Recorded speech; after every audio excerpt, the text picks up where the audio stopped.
बच्चों ब्रायोफाइट्स में पढ़ते हैं इकोनॉमिक इम्पोर्टेंस। इकोनॉमिक इम्पोर्टेंस का मतलब जो ह्यूमन के लिए किसी भी सेंस में यूजफुल है या फिर कई बार हार्मफुल को भी इकोनॉमिक इंपॉर्टेंस में कंसीडर करते हैं, लेकिन यहां पे हम सिर्फ यूजफुल चीजें देखेंगे, हार्मफुल नहीं देखेंगे। Little economic importance but more ecological importance. अब इकोलॉजिकल इंपॉर्टेंस दुनिया के सारे जीवों के लिए है, उसमें ह्यूमन भी शामिल है। ठीक है, इकोलॉजिकल इंपॉर्टेंस ज्यादा है, इकोनॉमिक इंपॉर्टेंस कंपेरेटिवली कम है। किसका? ब्रायोफाइट्स का। तो इकोलॉजिकल इंपॉर्टेंस में नेचुरली ह्यूमन को भी फायदा होगा, ठीक है, लेकिन जब सिर्फ हम इकोनॉमिक इंपॉर्टेंस की बात करते हैं इट मींस वो डायरेक्टली ह्यूमन को बेनिफिट कर रहा है, तो इकोनॉमिक इंपॉर्टेंस होगा, इकोनॉमिक बेनिफिट।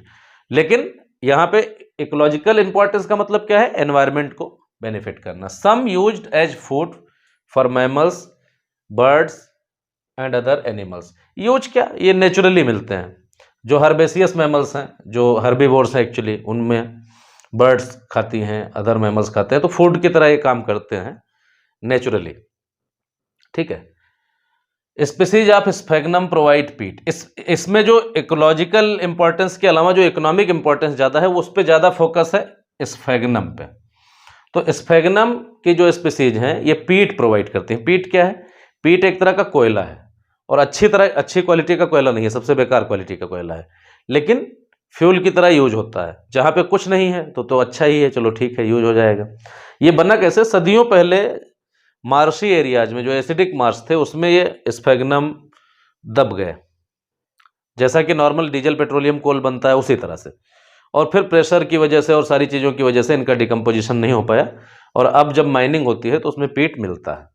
तो ये बहुत अच्छी क्वालिटी का कोयला नहीं होता है, ठीक है, लेकिन स्टिल ये फ्यूल की तरह यूज होता है। Also use as packaging material for transshipment of living material because of their water holding capacity.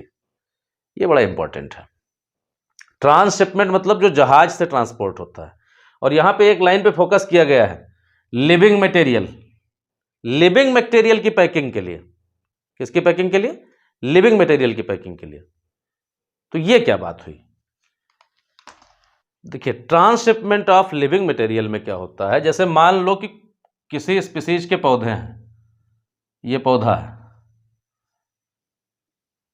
और डिमांड आ गई किसी कंट्री से, भारत सरकार को, कि इसके हमें 1 लाख पौधे चाहिए, और कुछ ऐसे रेस्ट्रिक्शंस हैं कि हवाई जहाज से नहीं भेज सकते हैं, शिप से ही भेज सकते हैं, और आज से 50 साल पहले तो मेन रूट ही शिप का था। नो डाउट फ्लाइट आ गई थी, लेकिन शिप से ही जाता था।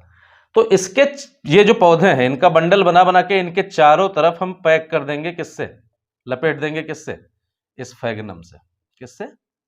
स्फेगनम से।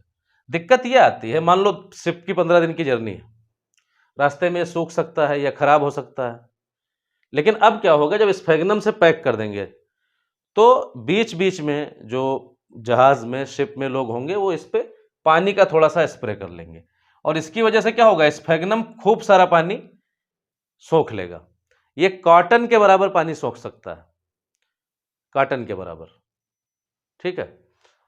और इसकी वजह से जो लिविंग मटेरियल होगा, लिविंग प्लांट जो इसके अंदर पैक होगा, वो जिंदा रहेगा और आराम से एक कंट्री से दूसरे कंट्री पहुंच जाएगा बिना डैमेज हुए, ठीक है। अब स्फेगनम, इसको एब्जॉर्बेंट कॉटन भी कहते हैं। एब्जॉर्बेंट कॉटन क्यों कहते हैं? क्योंकि इसकी वाटर होल्डिंग कैपेसिटी काफी ज्यादा है their water holding capacity, lot of water holding capacity है, कॉटन के बराबर है। सेकेंड वर्ल्ड वार में जब सैनिक बहुत सारे घायल हो गए थे और कॉटन की कमी हो जा रही थी, ड्रेसिंग मटेरियल की कमी हो जा रही थी, तो बहुत जगहों पे स्फेगनम से ड्रेसिंग कर दे रहे थे, क्योंकि जान बचाना ज़्यादा इंपॉर्टेंट है, तो ये वहाँ भी यूज हुआ। तो इस तरह से स्फेगनम जो है वो कोयला का, पीट का सोर्स है, ट्रांसशिपमेंट में पैकेजिंग मटेरियल के तरह काम करता है, मेन 2 यूज है, ठीक है। अब तीसरी चीज क्या है कि मॉसेज सक्सेशन में हेल्प करते हैं। सक्सेशन का मतलब क्या है? Mosses along with lichens are first colonizer on the rock and hence are of great ecological importance. देखिए, होता क्या है बेटा, जैसे मान लो ये कोई बहुत रिजिड रॉक है, चट्टान है, अब इस पे कोई पेड़ पौधा, कोई स्पीसीज नहीं है, तो शुरू शुरू में इस पे कौन आता है? इस पे जमावड़ा करते हैं लाइकेंस, और लाइकेंस रिलीज करते हैं ऑर्गेनिक एसिड्स, जिसकी वजह से ये रॉक थोड़ी थोड़ी कमज़ोर हो जाती है। और इस कमज़ोर रॉक में स्पोर आ जाते हैं किसके? मॉसेस के। अब मॉसेस के स्पोर आते हैं तो आप जानते हो मॉस का मतलब ही क्या है? Compact arrangement. तो कॉम्पैक्ट अरेंजमेंट की वजह से ये मॉसेस इस पर फैल जाते हैं। काफ़ी ज़्यादा हाइट होती नहीं है तो ये आराम से फैल जाते हैं। अब जब पानी वगैरह गिरेगा तो उसको ये रोक लेते हैं, तो ये एरिया जो जगह होती है वो क्या होती है? धीरे धीरे नम हो जाती है। और जब नम हो जाती है तो यहाँ पे जो कुछ और भी मान लीजिए लाइकेंस हैं, मॉस तो ये है ही, यहाँ पे छोटे छोटे दूसरे हर्ब्स आना शुरू हो जाते हैं, फिर दूसरे पेड़ पौधे आना शुरू हो जाएंगे, फिर और पेड़ पौधे आना शुरू हो जाएंगे और धीरे धीरे पूरे जंगल तैयार हो जाएगा जहाँ पे कुछ नहीं था। तो शुरुआत में स्पीसीज जो आई वो कौन आई? लाइकेन और मॉसेस। तो इनको कहा जाता है कि ये दोनों क्या थी? पायोनियर्स स्पीसीज थी। और बाद में डेवलपमेंट हो गया। तो इस तरह का जो डेवलपमेंट चलता रहता है इसको कहते हैं इकोलॉजिकल सक्सेशन। क्या कहते हैं? Ecological succession. 12वीं क्लास में है ये इकोलॉजिकल सक्सेशन।